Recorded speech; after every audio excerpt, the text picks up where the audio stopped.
Olá, irmãos, graça e paz. Bem-vindos à nossa meditação da quarta-feira.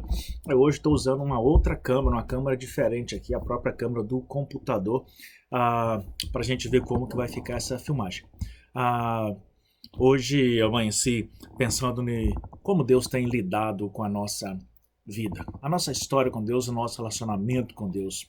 Hoje, dia 9 de setembro do ano de 2020, e o mundo anda perturbado com o Covid.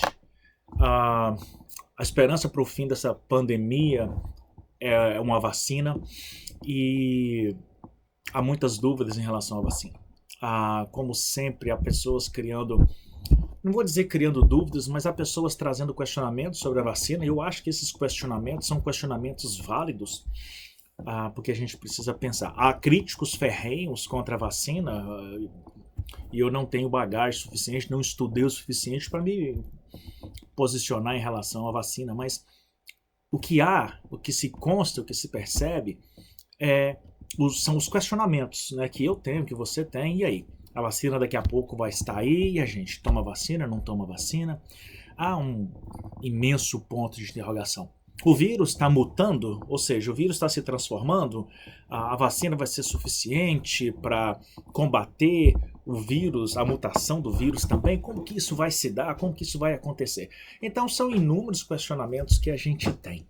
Mas a nossa única certeza é Cristo, a sua palavra, a salvação, o seu plano de salvação para as nossas vidas, e é nisso que nós nos firmamos, né? Hoje a minha meditação foi no Salmo 23, não é? O Senhor é meu pastor e nada me faltará. E eu quero pensar um pouco também com vocês nesse salmo. Todavia, o texto me remeteu a Marcos capítulo 8 e também Mateus capítulo 16, o mesmo texto, não é? Sobre a existência da igreja. A gente percebe neste país onde nós estamos inseridos, a forma, no mundo de um modo geral, mas vamos falar da nossa situação, de onde nós estamos, como o pecado tem crescido, como o pecado tem assim, se fortalecido, como as pessoas têm se entregado ao desânimo, ao cansaço, como as pessoas têm abandonado Deus, embora muitas vezes até indo à igreja, mas já se afastaram de Deus, não é? A mensagem que Deus trouxe através do profeta Isaías: o povo louva-me com seus lábios, mas o seu coração, os seus sentimentos estão longe de mim. A igreja ela é atacada e a gente sabe que uma guerra contra a igreja ainda vai piorar, né? Vai surgir uma guerra tremenda. Mas há um consolo, há uma esperança, né? Que está registrado lá em Mateus, no capítulo 16, a partir do versículo 19, e a gente vai ler já já. A igreja de Cristo na terra, ela vai ser sempre atacada. Ela foi sempre atacada, ela vai ser sempre atacada. Os discípulos de Jesus, pessoas que levantaram para pregar o nome de Jesus, foram perseguidos no passado, têm sido perseguidos em vários países do mundo, perseguidos com prisões, mortes, açoites, não é? E de um modo geral, a igreja e a sua liderança vão ser atacados, porque o plano do diabo é atacar a igreja, o plano do diabo é destruir a igreja, o plano do diabo é enfraquecer a igreja, e ele vai usar de tudo possível para enfraquecer a igreja. E cada um de nós precisa ter essa consciência de que o diabo anda ao derredor, bramindo como leão, buscando a quem possa tragar. Pedro já nos orientou com relação a isso. E há pessoas que se permitem ser usadas pelo diabo para causar problemas para a igreja, divisão na igreja, para causar danos à igreja. São pessoas que não têm uma vida espiritual madura e se deixam levar pelas emoções, e aí o diabo entra e engana. Nesse texto que nós vamos ler, Jesus faz uma declaração forte que nos serve de esperança, que nos serve de alento, né, e nos traz a certeza da presença de Cristo. O texto, então, se você abrir sua Bíblia em Mateus capítulo 16, a partir do versículo 19, perdão, a partir do versículo 13, nós vamos ler o seguinte: E chegando Jesus às partes de Cesareia, interrogou os seus discípulos, dizendo: Quem dizem os homens ser o Filho do Homem? E eles disseram: uns João Batista, outros Elias e outros Jeremias, ou um dos profetas. Disse-lhe ele: E vós, quem dizeis que eu sou? E Simão Pedro, respondendo, disse: Tu és o Cristo, o Filho do Deus vivo. E Jesus respondeu-lhe e disse: Bem-aventurado és tu, ó Simão Barjonas, porque não foi carne nem sangue que te deu essa revelação, mas o meu Pai que está nos céus. Pois também eu te digo que tu és Pedro, e sobre esta pedra edificaria a minha igreja, e as portas do inferno não prevalecerão contra ela. E eu te darei as chaves do reino, dará as chaves do reino à igreja. E tudo que ligares na terra será ligado nos céus, e tudo que desligares na terra será desligado no céu. Essa é a palavra do Senhor Jesus Cristo, falando com Pedro e os seus discípulos sobre os desafios que a igreja vive, e a autoridade que ele deu à igreja, a força que ele deu à igreja, e sobre as batalhas pelas quais a igreja passaria. A igreja de Cristo somos todos nós. A igreja não é um prédio físico. A igreja ela é uma instituição. Então ela é uma organização. Mas a igreja ela é feita de pessoas, crentes, né? São feitos de gente. Então, ao mesmo tempo que ela é uma organização, ela é um organismo vivo. E você, a sua fé é atacada todo dia. O diabo tenta desanimar você e cansar você todo dia. O diabo levanta pessoas para vir falar com você, para desanimar você, para mostrar para você os defeitos da igreja, para mostrar para você os defeitos da liderança da igreja, para dizer que não vale a pena seguir a igreja, que não vale a pena estar na igreja. Mas a igreja foi algo estabelecido por Cristo. Se Deus estabeleceu a igreja, se Deus criou a igreja ainda lá no deserto, lembra quando o tabernáculo foi construído para que o povo pudesse se reunir em oração? Deus entendeu que isso era necessário, que isso é preciso. Então há na igreja uma força especial. A igreja é o corpo de Cristo, eu e você.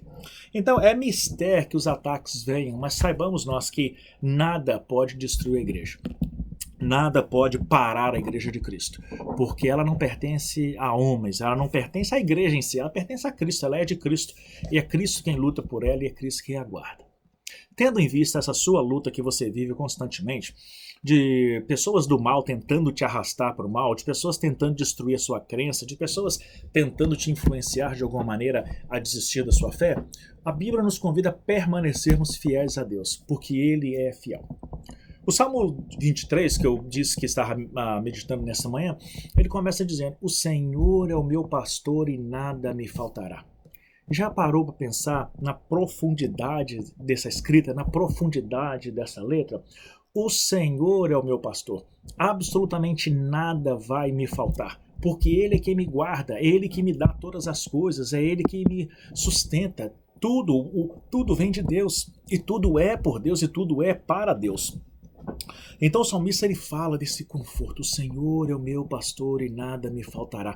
E é nisso que nós precisamos nos fortalecer, porque é Deus que está conosco, é Deus quem nos guarda, é Deus que nos dirige, é Deus que nos conduz, é Deus quem nos leva, é Deus que provê todas as coisas, é Deus que conhece o amanhã.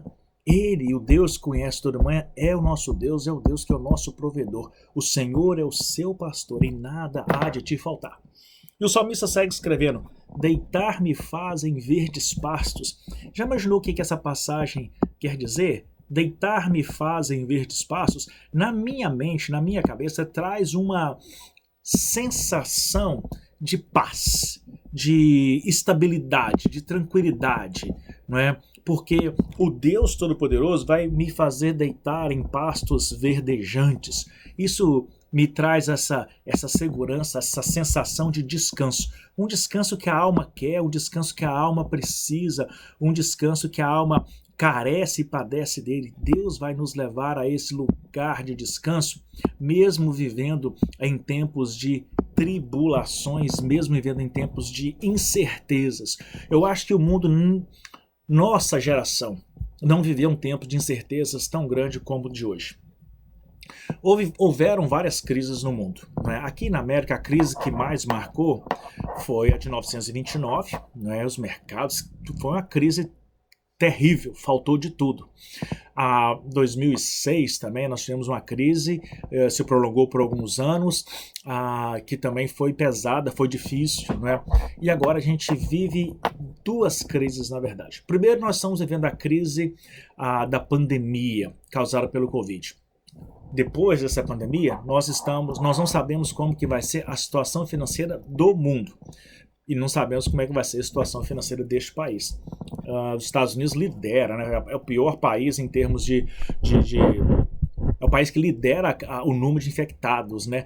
Então, o país tem tentado ajudar financeiramente as pessoas. A gente não sabe como vai estar o bolso do país. Então há muitas incertezas, mas a palavra de Deus nos leva a descansar nele, porque ele é o pastor que vai prover para as suas ovelhas. Ele é o pastor que vai cuidar das suas ovelhas. Deus sabe quem é as suas ovelhas. Ele as conhece. Ele vai levar essas ovelhas a pastos verdejantes. Pastos verdejantes nos fala de tranquilidade, né? A gente imaginar os pastos verdejantes gera em nós uma tranquilidade. Mas pastos verdejantes aqui no contexto de ovelhas também é um lugar de muita fartura, é um lugar de muito alimento, é um lugar de ovelha vai ter onde se fartar, onde aproveitar, né? Então, há várias aplicações para esse texto aqui. O versículo 3 segue dizendo assim: ele refrigera a minha alma. Nesse tempo de verão, não é? Um dia bem quente, quando você toma uma água bem gelada, estupidamente gelada, você sente aquela água entrando em você, tomando aquela água e como ela traz um refrigério para o organismo. Assim também a palavra de Deus promete que Deus vai nos trazer esse refrigério para a alma que anda perturbada, para a alma que anda sem paz, para a alma que anda sem esperança. Jesus é a esperança, Jesus é o refrigério, Jesus traz esse refrigério que a gente precisa. Nós somos feitos de corpo, alma e espírito, né? Então há essa alma em nós, há essa identificação em nós, há essa parte da nossa vida que precisa de ter equilíbrio. Se a alma está equilibrada, se a alma está vivendo um momento de refrigério, a vida vai ficar equilibrada. Se a alma está vivendo um momento de perturbação, a vida também vai estar perturbada, tudo vai estar desequilibrado. A alma precisa desse refrigério. Deus, o Senhor, o nosso pastor, ele vai providenciar esse refrigério. E o final do versículo 3 vai dizer: guie-me pelas veredas da justiça por amor do seu nome. Ele nos leva às veredas tranquilas. Guia-me pelas veredas da justiça. O Senhor aqui nos dá a direção. Veredas da justiça podem ser vistos aqui também como caminhos retos, caminhos planos, um caminho fácil de ser caminhado, um caminho fácil de ser trilhado. Deus que vai nos levar por esse caminho, é o Senhor que vai nos conduzir nessa direção. Ele que é o nosso pastor. A mensagem dessa noite é para dizer para você que o Senhor é o seu pastor e que Ele vai te prover de tudo o que você precisa. Seja fiel a esse Deus, porque Ele é capaz de prover você e suprir todas as suas necessidades. Que esse Deus, que o seu pastor, te abençoe, te dê uma noite tranquila de sono, que te dê um resto de semana na presença dEle, vivendo a presença dEle, sentindo a presença dEle, cultivando a presença dEle. Que Ele cubra você com as suas bênçãos, que Ele o abençoe, que Ele abençoe sua casa, que Ele abençoe o seu lar. Ame ao Senhor, conviva com o Senhor, convide o Senhor a fazer parte da sua história e Ele vai suprir todas as suas necessidades. Que Ele te abençoe.